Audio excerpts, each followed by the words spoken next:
Mega TV நேயர்களுக்கு வணக்கம்.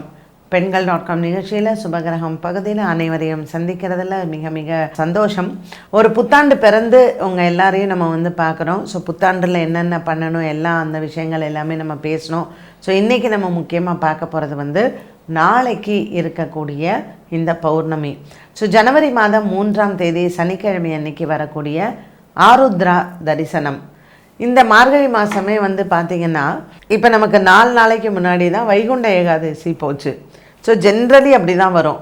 வைகுண்ட ஏகாதசியில் பெருமாளை எப்படி கண் விழித்து பார்க்கிறோமோ அந்த ஏகாதசி முடிஞ்ச அப்புறம் அது மற்ற நாள் பார்த்திங்கன்னா துவாதசி, அப்புறம் பிரதோஷம் ரொம்ப விசேஷம். ஸோ இந்த பிரதோஷம் முடிஞ்ச உடனே நமக்கு பௌர்ணமி வருது இல்லையா.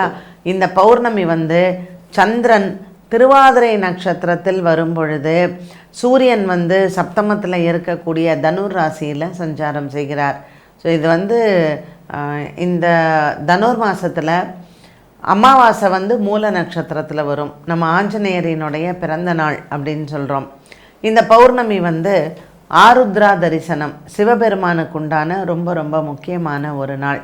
ஸோ இந்த ஆருத்ரா தரிசனம் அப்படிங்கும் பொழுது 2 முக்கியமான விஷயங்கள் நம்ம தெரிஞ்சுக்கணும். இந்த திருவாதிரை களி அப்படின்னு சொல்லுவாங்க. ஸோ கிட்டத்தட்ட ஒரு 9 வகையான காய்கள் எல்லாத்தையும் போட்டு ஒரு கதம்ப குழம்பு மாதிரி அதை பண்ணுவாங்க. ஸோ இந்த திருவாதிரை களிக்கு அந்த குழம்பை தொட்டுண்டு சாப்பிட்றது தான் ஆருத்ரா தரிசனத்தில் ரொம்ப முக்கியமான ஒன்று. அன்றைக்கி சிவபெருமானுக்குமே இந்த களி தான் நைவேத்தியம் பண்ணுவாங்க. எதனால் இந்த திருவாதிரை களி வந்தது, இதற்கு பின்னாடி இருக்கக்கூடிய ஒரு சுவாரஸ்யமான கதை, அதை பார்க்கலாம். இந்த திருவாதிரை களி ஒரு ஒரு ஊரில் ஒரு சிவபக்தர் இருந்தார். அந்த சிவபக்தர் யார் அப்படின்னு பார்த்திங்கன்னா சேந்தனார் அப்படின்னு சொல்லக்கூடியவர். அவர் தினமுமே ரொம்ப பரம ஏழை, ஒரு விறகு வெட்டி விறகு வியாபாரம் செய்யக்கூடிய ஒரு ரொம்ப ஏழ்மையான ஒரு விறகு வியாபாரி. அவர் ஒரு நாள் என்ன அவர் டெய்லியே சிவனடியாருக்கு சாப்பாடு வைக்காமல் அவர் சாப்பிடவே மாட்டார்.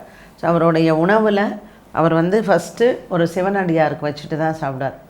ஒரு நாள் பலத்த மழை, விறகெல்லாம் ஈரம், அவரால் விறகு விற்க போக முடியல. வீட்லேயும் பார்த்தா எதுவுமே இல்லை சமைக்கிறதுக்கு.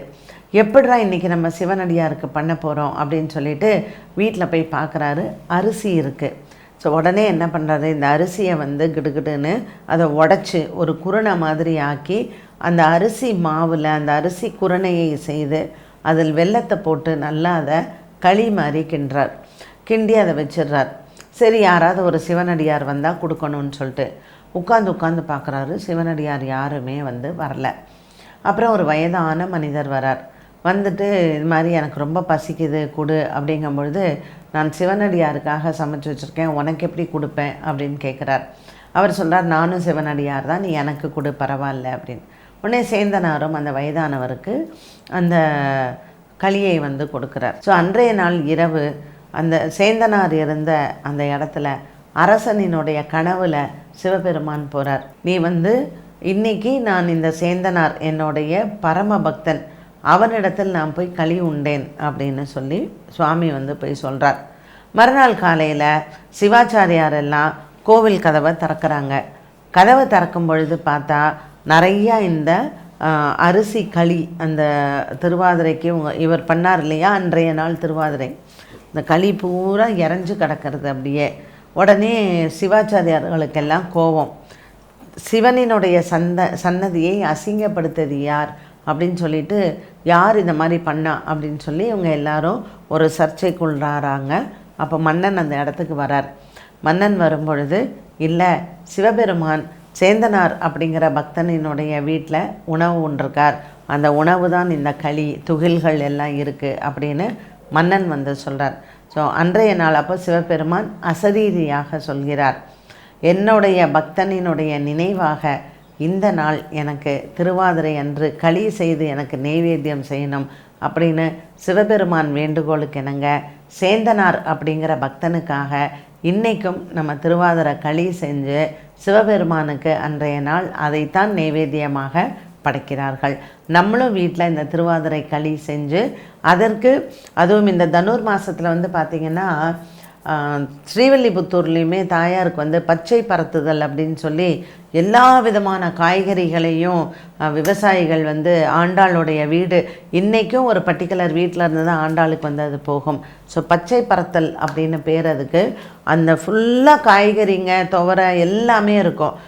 நாட்டினுடைய அந்த விவசாயம் அந்த விளைச்சல் நல்லா இருக்கணும் அப்படின்னு இறைவன் நமக்கு ஆசீர்வாதம் பண்ணுறதுக்காக விளையக்கூடிய செடியில் 3 கொடியில் 3 பூமி கீழே 3ன்னு சொல்லி கிட்டத்தட்ட ஒரு 11 வகை காய்கறிகளை அன்றைய நாள் நம்ம சமைக்கிறது வழக்கம். ஸோ திருவாதிரக்களி வந்த கதை இதுதான்.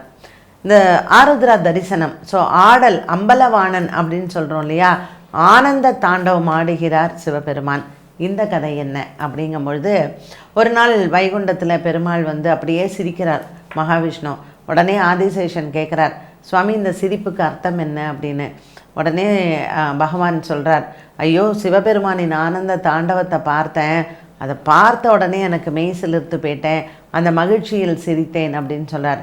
உடனே ஆதிசேஷன் கேட்குறார், எனக்கு எப்போ அந்த பாக்கியம் கிடைக்கும், நானும் சிவபெருமானின் ஆனந்த தாண்டவத்தை கண்டுகளிக்க வேண்டும் அப்படின்னு சொல்லும் பொழுது, பூலோகத்திற்கு நீ பதஞ்சலியாக போ, பதஞ்சலி முனிவராக நீ போய் சிவபெருமானை நோக்கி தவம் இரு, அவரினுடைய ஆனந்த தாண்டவத்தை நீ காணலாம் அப்படின்னு சொல்லிடுறார் பெருமாள். மகாவிஷ்ணு வந்து சொன்ன காரணத்தினால நம்ம ஆதிசேஷன் தான் பதஞ்சலி முனிவராக பூலோகத்திற்கு அவர் அவதாரம் செய்கிறார். பாதி சர்ப்பம் பாதி மனித உடலாக இருக்கக்கூடிய பதஞ்சலி முனிவர் தான் உலகத்திற்கு யோகாசனத்தை கொண்டு வந்தார். ஸோ இந்த பதஞ்சலி முனிவர் வந்து பல காலமாக சிவபெருமானை நோக்கி தவம் பண்ணுறாரு. ஸோ இந்த தவத்தை மெச்சின சிவபெருமான் அவருக்கு காட்சி கொடுக்கிறார். அவருக்கு அசரீரியா வரார். அசரீரியா வந்து என்ன சொல்கிறார்னா, உன்னை போலவே இன்னொரு பக்தனான வியாக்கிரபாதரும் கடும் தவம் புரிகிறார். அந்த முனிவர் அவருக்கும் உனக்கும் சேர்த்து நான் வந்து சிதம்பரத்தில் தில்லை அங்கே சிதம்பரத்தில் அந்த தில்லையில் நான் வந்து உங்களுக்கு நடனம் புரிந்து காட்சி தருகிறேன். அதனால் திருவாதிரை அன்று, இந்த தனுர் மாதத்தில் திருவாதிரை அன்று அங்கே வாருங்கள் அப்படின்னு சொல்லிடுறார். ஸோ பதஞ்சலி முனிவரும் வியாக்கிரபாதரும் இந்த திருவாதிரை அன்னைக்கு, இந்த பௌர்ணமி அன்னைக்கு சிதம்பரம் போகிறாங்க. அங்கு தில்லை அம்பலவாணன் ஆனந்த நடனம் ஆடுகிறார். இந்த ஆனந்த நடனத்தை அப்படி கண்டு கழித்து சந்தோஷம் அடைகிறாங்க பதஞ்சலி முனிவரும் வியாக்கிரபாதரும். ஸோ இன்றைக்கும் இந்த ஆருத்ரா தரிசனம் அப்படிங்கிறதே பதஞ்சலி முனிவருக்காகவும் வியாக்கிரபாதருக்காகவும் நடராஜ பெருமான் நடனம் ஆடி ஆனந்த தாண்டவம் ஆடி தரிசனம் கொடுத்ததைத்தான் ஆருத்ரா தரிசனம் அப்படின்னு இன்றைக்கும் நம்ம அதை ஒரு பெரிய திருவிழாவாகவும் ஒரு பெரிய உற்சவமாகவும் கொண்டாடுகிறோம். ஸோ இப்படிப்பட்ட பக்தர்கள், நம்மளுடைய சேந்தனார் கதையை பார்த்தோம், வியாக்கிரபாதருடைய முனிவரினுடைய தபஸை பார்த்தோம், பதஞ்சலி முனிவரினுடைய தபஸை பார்த்தோம். ஸோ வியாக்கிரபாதர் பதஞ்சலி 2 பேருக்குமே மோட்சத்தை கொடுத்தார் சிவபெருமான். அதனால் இந்த தனுர் மாதம் அப்படின்னு எடுத்துக்கிட்டிங்கனாலே நம்ம இறைவனை எவ்வளோ தூரம் நாடி செல்கிறோமோ அவ்வளோ தூரத்திற்கு நமக்கு மோட்சத்தை கொடுப்பார். நம்ம பாபங்கள் தீர்ந்து நமக்கு புண்ணியங்கள் சேரக்கூடிய ஒரு மாதம் இந்த தனுர் மாதம். அதுலேயும் நம்ம குறிப்பிட்டு சொல்லணுன்னா, இந்த ஆருத்ரா தரிசனம் அப்படிங்கிறது நமக்கு ஒரு பெரிய மனசில் இருக்கக்கூடிய குறைகள் எல்லாம் தீர்ந்து சிவபெருமானின் அந்த ஆனந்த தாண்டவத்தை பார்த்து அவருக்கு இந்த திருவாதிர களியையும் அவருக்கு நெய்வேத்தியமாக கொடுக்கும் பொழுது நம்மளுடைய ஆத்மா சுத்தமடைகிறது. நம்ம இறந்த பிறகும் நமக்கு கண்டிப்பாக கைலாயத்தில் ஒரு இடமோ அல்லது வைகுண்டத்தில் ஒரு இடமோ நிச்சயமாக இருக்கும். என்ன நேயர்களே, இன்றைய பெண்கள்.com நிகழ்ச்சியில் சுபகிரகம் பகுதியில் ஆருத்ரா தரிசனத்திற்கான கதை, அதனுடைய பின்னணி என்ன, ஏன் திருவாதிரை களி செய்கிறோம் என்கிற விவரங்கள் எல்லாமே வந்து பார்த்தோம். மீண்டும் சந்திக்கும் வரை நன்றி, வணக்கம்.